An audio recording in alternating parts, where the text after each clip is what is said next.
Chair টেবিলের ব্যবস্থা না, কলমের ব্যবস্থা, কিচ্ছু নেই। আবার তার সাথে দুটো ফেরেশতা এসে গেছে।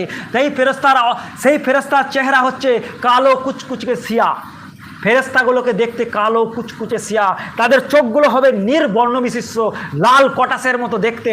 এবং তারা যখন ওই ব্যক্তির কাছে পরীক্ষা নিতে আসবে, তারা সিংগুলো তাদের হবে ষাঁড়ের মতো বেঁকানো সিং হবে। তারা জমিনকে ফাড়তে ফাড়তে কবরে আসবে, তাদের জমিনকে ফাটতে ফাটতে তারা কবরে আসবে।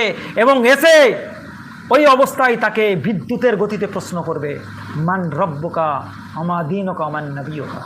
বিদ্যুতের যেমন ইলেকট্রিক বিদ্যুৎ যেমন চমকায়, ওই গতিতে তার প্রশ্ন করবে, মান রব্বুকা আমা দীনুকা মান নবিয়ুকা। তিনখানা প্রশ্ন। কটা প্রশ্ন? তিনখানা প্রশ্ন। প্রশ্ন সবাই আমরা জানি না? প্রশ্ন সবাই জানি তো? উত্তরও সবাই জানি আমরা? জানি না? রব্বি আল্লাহ, দিন ইসলাম,